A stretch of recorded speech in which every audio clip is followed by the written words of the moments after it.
Hello प्यारे बच्चों, welcome to my YouTube channel. स्वागत है आप सबका श्री उषा चैनल पे।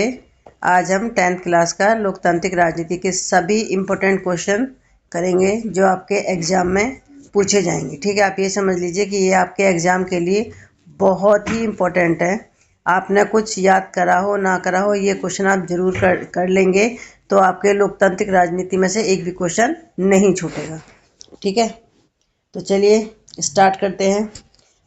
पहले आपके एक नंबर वाले क्वेश्चन है। प्रश्न नंबर 1 कि लोकतंत्र में राजनीति व सामाजिक असमानताओं का अध्ययन दर्शाता है कि ऑप्शन ए लोकतंत्र व विकास एक साथ चल सकते हैं, ऑप्शन बी लोकतंत्र में पूर्ण आर्थिक समानता स्थापित की जाती है, ऑप्शन सी तानाशाही में असमानता नहीं होती है, ऑप्शन डी तानाशाही लोकतंत्र से बेहतर शासन प्रणाली है। तो आंसर है ऑप्शन नंबर ए कि लोकतंत्र व विकास एक साथ चल सकते हैं। ठीक है। प्रश्न नंबर 2 निम्नलिखित में से किस देश ने 1950 के दशक में बहुसंख्यकवाद की नीति का आधिकारिक तौर पर पालन किया? ऑप्शन ए बेल्जियम, बी संयुक्त राज्य अमेरिका, सी श्रीलंका, डी इंग्लैंड। तो आंसर है बी, ये सी श्रीलंका। ठीक है। प्रश्न नंबर 3 नीचे दिए गए प्रश्न में दो कथन दिए गए हैं, एक अभिकथन ए और कारण आर। कथनों को पढ़िए और सही विकल्प का चयन कीजिए। अभिकथन है कि भारत एक संघीय शासन व्यवस्था वाला देश है। कारण है कि भारत के संविधान में शक्तियों का बंटवारा किया गया है। ऑप्शन है ए कि अभिकथन ए एवं कारण आर दोनों सही है एवं कारण अभिकथन की सही व्याख्या है। बी ऑप्शन है कि अभिकथन ए एवं कारण आर दोनों सही हैं परंतु कारण अभिकथन की सही व्याख्या नहीं है। तो आंसर हमारा ऑप्शन नंबर ए कि इसमें जो मैं अभिकथन दे रखा है ये और जो रीजन है ये दोनों सही है, लेकिन जो कारण जो रीजन दे रखा है वो इस अभिकथन की सही व्याख्या है। ठीक है। क्वेश्चन नंबर 4 भारतीय संविधान की 8वीं अनुसूची में निम्नलिखित में से किस भाषा को शामिल नहीं किया गया? Option A Tamil, B Hindi, C German, D Telugu. तो उत्तर है जर्मन। ठीक है। प्रश्न नंबर 5 निम्नलिखित में से कौन सा राजनीतिक दल का एक कार्य नहीं है? ऑप्शन ए विपक्ष की भूमिका निभाना, बी जनमत का निर्माण करना, सी कानूनों का निर्माण करना, डी संविधान की व्याख्या करना। तो आंसर है संविधान की व्याख्या करना। ठीक है। संविधान की देखिए, क्योंकि संविधान की व्याख्या करने का जो अधिकार है वो हमारे जो हाई कोर्ट और सुप्रीम कोर्ट है उनको ही है। ठीक है। प्रश्न नंबर 6 अभिकथन ए 1956 में सिंहली को आधिकारिक भाषा के रूप में मान्यता देने के लिए अधिनियम पारित किया गया था। कारण है कि नए संविधान ने निर्धारित किया कि राज्य हिंदू धर्म की रक्षा करेगा और उसे बढ़ावा देगा। तो ऑप्शन है हमारे पास, ऑप्शन नंबर ए है कि ए और आर दोनों सत्य हैं और आर ए की सही व्याख्या है। ऑप्शन बी ए सही है लेकिन आर गलत है। ऑप्शन सी ए गलत है लेकिन आर सही है। ठीक है। तो आंसर है हमारा कि ए सही है लेकिन आर गलत है। तो ऑप्शन नंबर बी हमारा सही आंसर है। ठीक है। क्वेश्चन नंबर 7 समवर्ती सूची के किसी विषय पर केंद्र और राज्य द्वारा बनाए गए कानूनों के बीच टकराव की स्थिति में ऑप्शन है ए राज्य का कानून प्रभावी होता है, बी केंद्रीय कानून प्रभावी होता है, सी दोनों कानून अपने अधिकार क्षेत्र के भीतर प्रभावी होते हैं, डी सर्वोच्च न्यायालय को निर्णय लेने के लिए हस्तक्षेप करना पड़ता है। तो आंसर है कि केंद्रीय कानून प्रभावी होता है। तो ऑप्शन नंबर बी हमारा बिल्कुल ठीक है। प्रश्न नंबर 8 भारतीय संघ की भाषा नीति के संबंध में निम्नलिखित कथनों पर विचार कीजिए। फर्स्ट है कि हिंदी को राजभाषा के रूप में मान्यता दी गई है। नंबर 2 हिंदी के अलावा 21 अन्य भाषाएं हैं जिन्हें अनुसूचित भाषाओं के रूप में मान्यता प्रदान की गई। थर्ड है कि सरकारी प्रयोजनों के लिए हिंदी के साथ साथ अंग्रेजी का भी प्रयोग किया जा सकता है। यह है कि उस विकल्प का चयन करें जो उसे उत्तर प्रदान करता है। ऑप्शन ए कि पहला और तीसरा, ऑप्शन बी पहला और दूसरा, ऑप्शन सी केवल एक, ऑप्शन डी पहला दूसरा और तीसरा। तो आंसर है हमारा तीनों ही उपयुक्त तीनों, यानी कि हिंदी को राजभाषा के रूप में मानता है। ठीक है, और हिंदी के अलावा 21 और अन्य भाषाएं जिन्हें राजभाषा सूची में शामिल किया गया है। ठीक है, और ये भी हमें बताया कि सरकारी प्रयोजनों के लिए हिंदी के साथ साथ अंग्रेजी का भी प्रयोग किया जा सकता है। तो इसलिए हमारे इसमें जो 3 पॉइंट दे रखे, तीनों पॉइंट बिल्कुल सही है। प्रश्न नंबर 9 कथन ए है कि 1922 में संविधान में संशोधन करके विकेंद्रीकरण की दिशा में एक बड़ा कदम उठाया गया था। कारण है कि लोकतंत्र के तीसरे स्तर को अधिक शक्तिशाली और प्रभावी बनाने के लिए संविधान में संशोधन किया गया था। उत्तर है इसमें कि ए और आर दोनों सही हैं और आर ए की सही व्याख्या है। ठीक है, यानी कि जो हमें ये एक्सेलेशन दे रखा है ये भी ठीक है और कारण ये भी ठीक है। ठीक है, क्वेश्चन नंबर 10 कथन है केंद्र और राज्य सरकारों से सत्ता लेकर और स्थानीय सरकारों को दी जाती है, इसे विकेंद्रीकरण कहा जाता है। तो कारण है कि आर स्थानीय सरकारी निकायों में कम से कम 1/3 पद महिलाओं के लिए आरक्षित है। तो आंसर है इसमें कि ए और आर, यानी कि ये दोनों सही हैं और लेकिन जो ये है ये इसकी सही व्याख्या नहीं है। ठीक है, क्वेश्चन नंबर 11 सांप्रदायिक राजनीति इस धारणा पर आधारित है कि ए एक धर्म दूसरे से श्रेष्ठ है, बी विभिन्न धर्मों के लोग समान नागरिक के रूप में साथ रह सकें, सी कई धर्मों के अनुयायी एक समुदाय बनता है, डी एक धार्मिक समूह का प्रभुत्व बाकी सभी धर्मों पर कायम करने में शासन की शक्ति का प्रयोग नहीं किया जा सकता। तो आंसर है कि एक धर्म दूसरे धर्म से श्रेष्ठ है। ठीक है, प्रश्न नंबर 12 निम्नलिखित में से कौन सा राजनीतिक दलों का घटक नहीं है? ए नेता, बी सक्रिय सदस्य, सी समर्थक और डी चुनाव आयुक्त। तो आंसर हमारे जो चुनाव आयुक्त है ये नहीं है, बल्कि बाकी जो और 3 हमारे नेता, सक्रिय सदस्य और समर्थक, ये क्या हैं? ये राजनीतिक दलों के घटक हैं। ठीक है, प्रश्न नंबर 13 निम्नलिखित में से किसे लोकतांत्रिक सरकारें सर्वाधिक बढ़ावा देती हैं? ए आर्थिक असमानता, बी सामाजिक असमानता, सी नागरिकों की गरिमा और स्वतंत्रता या उपरोक्त सभी। ठीक है, तो आंसर है हमारा सी नागरिकों की गरिमा और स्वतंत्रता। अब 2, 3 और 5 अंक वाले क्वेश्चन है। ठीक है, आप इसमें जैसा मार्क्स का आपसे पूछा गया होगा, जितने वर्णों में आपसे पूछा गया होगा उसके अकॉर्डिंग आप इनके आंसर लिखेंगे। ठीक है, अगर 2 अंक का पूछा है तो 2 पॉइंट लिखना, 3 का पूछा है तो 3 पॉइंट और 5 का पूछा है तो आपको पूरे 5 पॉइंट लिखने होंगे। ठीक है, तो पहला क्वेश्चन मतलब क्वेश्चन नंबर 14 है कि सरकार का संघीय स्वरूप एकात्मक सरकार से किस प्रकार भिन्न है, व्याख्या कीजिए। तो आंसर है फर्स्ट पॉइंट है कि एकात्मक व्यवस्था के शासन में एक ही स्तर, जबकि संघात्मक व्यवस्था में शासन के 2 या अधिक स्तर की व्यवस्था है। ठीक है, दूसरा पॉइंट है कि एकात्मक शासन व्यवस्था में केंद्रीय सरकार प्रांतीय या स्थानीय सरकारों को आदेश दे सकती है, जबकि संघात्मक व्यवस्था में केंद्र सरकार राज्य सरकार को आदेश नहीं दे सकती। थर्ड है कि एकात्मक शासन व्यवस्था में सारी शक्तियां केंद्रीय सरकार के पास, जबकि संघात्मक व्यवस्था में शक्तियों का बंटवारा संविधान में वर्णित। ठीक है, क्वेश्चन नंबर 15 संघीय शासन व्यवस्था में सत्ता के ऊर्ध्वाधर वितरण का विश्लेषण कीजिए। तो आंसर है कि फर्स्ट पॉइंट सरकार के बीच विभिन्न स्तरों पर सत्ता का बंटवारा हो सकता है, जैसे पूरे देश के लिए एक सामान्य सरकार हो और फिर प्रांत या क्षेत्रीय स्तर पर अलग अलग सरकार रहें। ठीक है, नंबर 2 कि पूरे देश के लिए बनने वाली सरकार को अक्सर संघ या केंद्र सरकार कहते हैं। थर्ड पॉइंट है कि प्रांतीय या क्षेत्रीय स्तर की सरकारों को हर जगह अलग अलग नामों से पुकारा जाता है।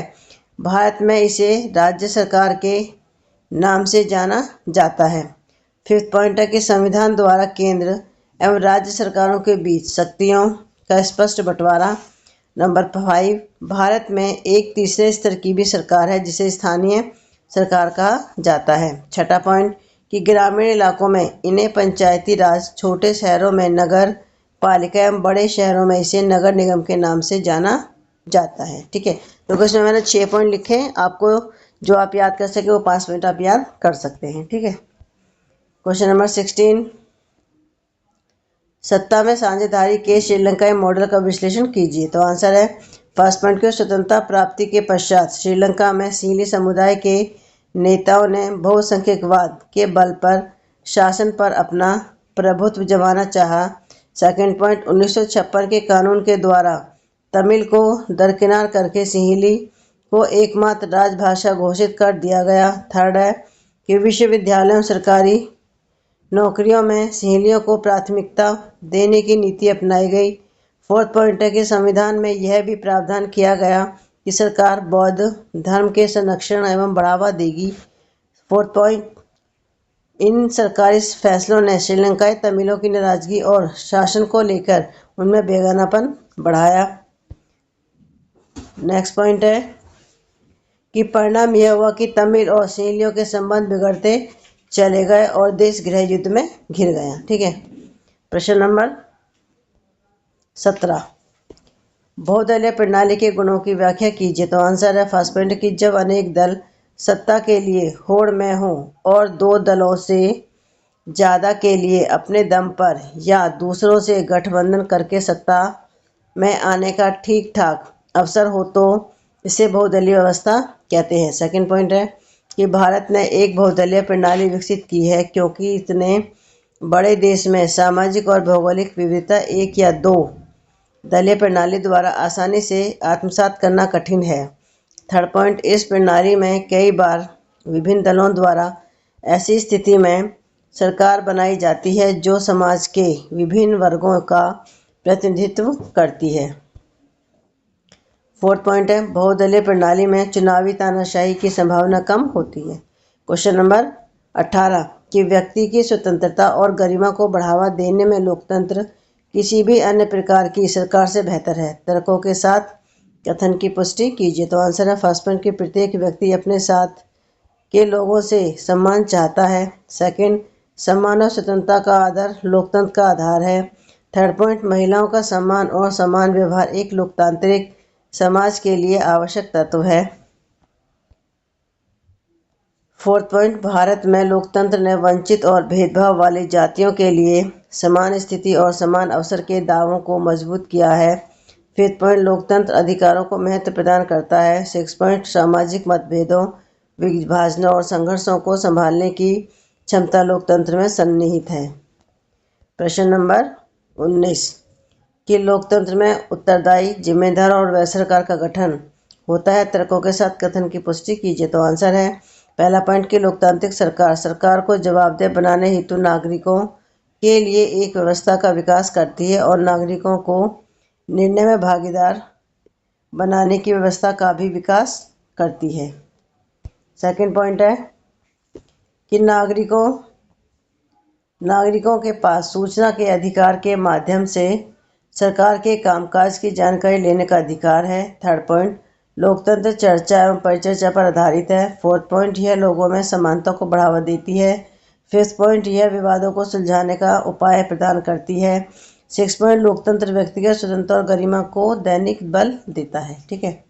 प्रश्न नंबर 20, सत्ता की साझेदारी लोकतंत्र की आत्मा है। उपयुक्त तर्कों के साथ इस कथन की पुष्टि कीजिए। तो आंसर है कि सत्ता की साझेदारी लोकतंत्र की आत्मा है क्योंकि यह सभी नागरिकों और समूहों को शासन में शामिल करती है। तो फर्स्ट पॉइंट है समानता और न्याय का सिद्धांत। ठीक है। तो लोकतंत्र में सभी नागरिक समान होते हैं। सत्ता में साझेदारी यह सुनिश्चित करती है कि विभिन्न सामाजिक, धार्मिक और भाषाई समूहों को प्रतिनिधित्व मिले जिससे न्याय और समानता की भावना मजबूत होती है। ठीक है। सेकंड पॉइंट है विविधता में एकता। विभिन्न समूहों की भागीदारी से समाज में सहिष्णुता और एकता बढ़ती है। ठीक है। थर्ड पॉइंट, सत्ता का विकेंद्रीकरण रोकना। जब सत्ता कुछ हाथों में केंद्रित होती है तो इसका दुरुपयोग होता है। साझेदारी से सत्ता का बंटवारा होता है जिससे एक अधिकार खत्म होता है। ठीक है। फिर थर्ड पॉइंट है कि फोर्थ पॉइंट, पारदर्शिता और जवाबदेही। साझा सत्ता वाली सरकारें जनता के प्रति अधिक जवाबदेह होती हैं। निर्णय प्रक्रिया में सभी की भागीदारी से शासन में पारदर्शिता आती है। 5th पॉइंट है कि सामाजिक संघर्षों को कम करना। जब सभी समूहों को लगता है कि उनकी बात सुनी जा रही है और उन्हें शासन के में हिस्सेदारी मिल रही है तो उनके बीच टकराव कम होता है। ठीक है। क्वेश्चन नंबर 21,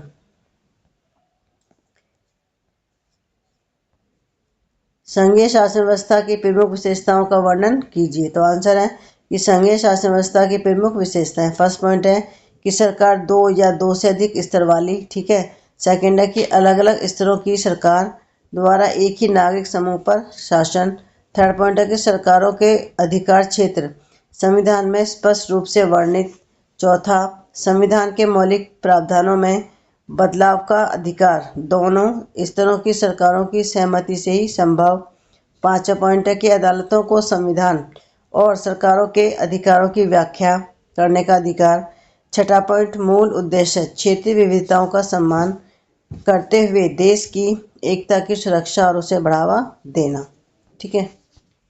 प्रश्न नंबर 22, लोकतंत्र में राजनीतिक दलों के कार्यों की व्याख्या कीजिए। तो राजनीतिक दलों के कार्य, पहला है चुनाव लड़ना। ठीक है।